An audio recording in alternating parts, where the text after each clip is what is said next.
everyone, welcome to the first Math 2 session in which we are starting the chapter called Pythagoras Theorem. It is a very interesting topic, and to make it very visual, there is an actual monument called Pythagoras Monument in Samos, Greek, which is in the shape of a right-angled triangle.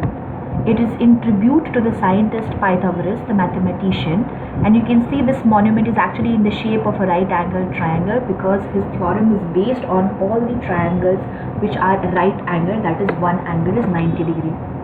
It's a very small chapter, and in this chapter we are going to study two small things. First is the Pythagoras theorem and the questions based on it, which we have already done in 9th standard. Somehow we will be learning more about it. And the next is a new theorem called the theorem of geometric mean and the questions based on it. Okay, so these are just the two theorems. Starting today, what are we learning? We are learning objective 1.1. We will be able to apply the Pythagoras theorem to solve questions. Okay, let's quickly move ahead with the topic. You can start pausing and writing the questions one by one as they come. Before we move ahead, what is Pythagoras theorem? So if we have a right-angled triangle, the most important criteria is to have a right-angled triangle, which means one of the angles should be 90 degree. Suppose it is the case. Then there is a side BC which can be called the base. The side AB is called the height, and the longest side AC becomes the hypotenuse. In such a case, hypotenuse square is equal to base square plus height square. In terms of, in words, if we have to write, then in a right angled triangle, the sum of hypotenuse is equal to the sum of the square of remaining two sides. So you can pause this video, draw the diagram, write the formula and write the theorem. Let's move ahead to a solved question. In a right angled triangle, sides making right angle are 9 cm and 12 cm. We have to find the length of the hypotenuse. This is the question. So start pausing, writing down the question. Since it is geometry now, it is very important that we make diagrams to make the question visual. So for this question, suppose I make a right angled triangle PQR, and the two sides which are making the right angle, which means these two sides are given as 9 and 12. What we have to find is the length of hypotenuse PR. It is very important again to write all the given, to find and solution steps. What is given to me is in the triangle PQR, PQ is 9, QR is 12, and the angle is given as 90 degree. I have to find the length of PR. I put directly the hypotenuse theorem or the Pythagoras theorem, and when I substitute the values, the value of PR square is 225. Now if PR square is 225, I have to think of a number जिसको दो बार multiply करने से 225 आएगी. Yes, the correct answer is 15. So PR, the length of hypotenuse, becomes the square root of 225, which is 15. And hence we get the answer as PR is 15. Based on this, let's try a question all by ourselves. A similar question, you can pause the video. The height and the base is given to you. Have to find the length of the hypotenuse. Start thinking for yourself. Okay. The answer for this question should be again shown in the form of a triangle, which I am showing here as like this.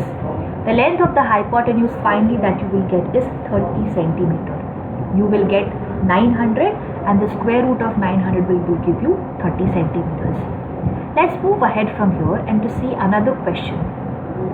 It says that the perimeter of a square we have to find, and the length of its diagonal is given as 10 root 2 centimeter.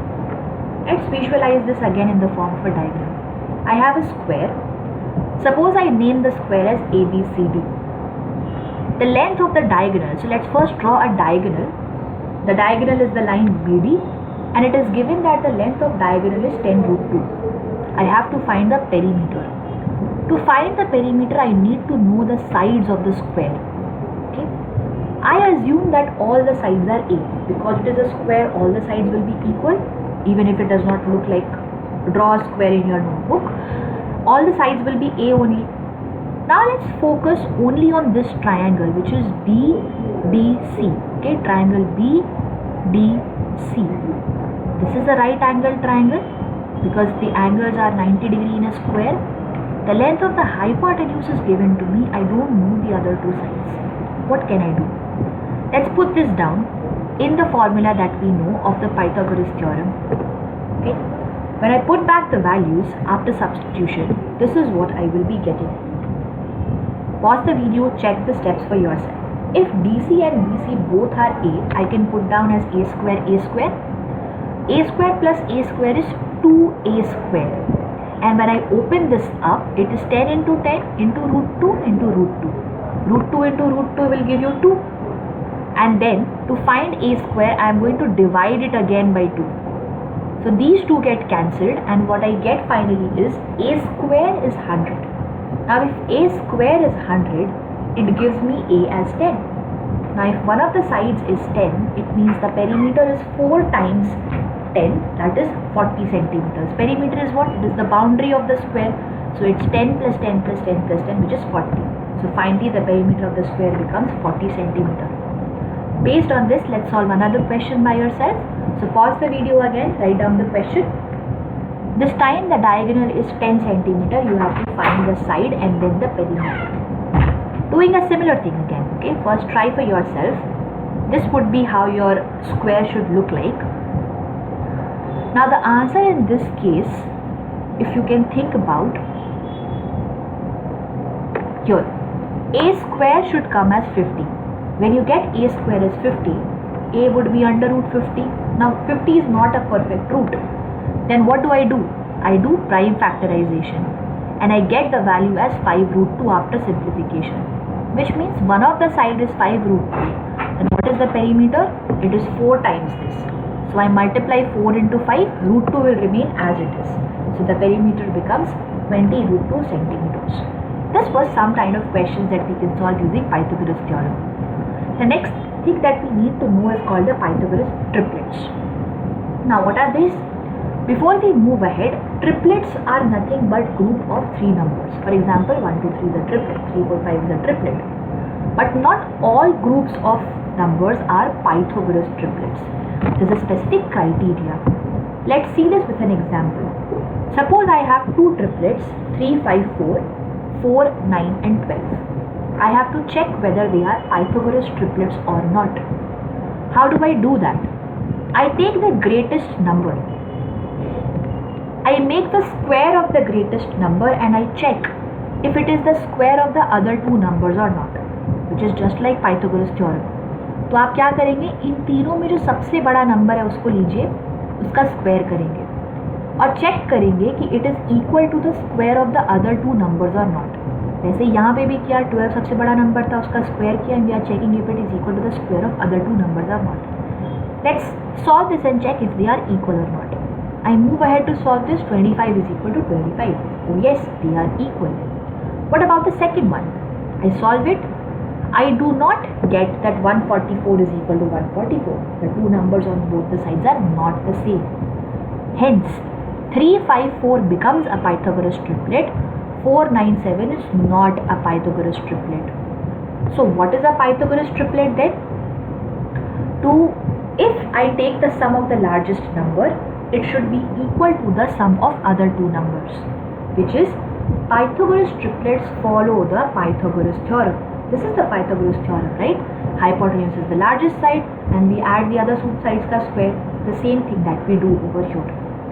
Based on this criteria, let's solve some questions.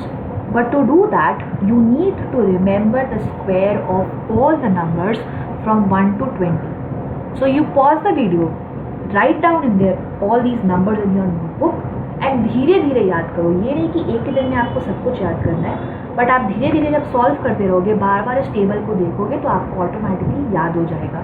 This will only make your calculations faster. Let's move ahead. Here we are checking whether the numbers are Pythagoras triplets or not. There are 10 numbers that I have given to you. Using the same concept that we used previously, you have to check which of these are Pythagoras triplets. You can pause the video, solve it on your own. The final answer would be this, that all the numbers which have been put a tick mark, they are Pythagoras triplets. All the numbers which are crossed, they are not Pythagoras triplets. If you got this answer, amazing. If you did not, you can check again. We can come back to our class and we will discuss more about it.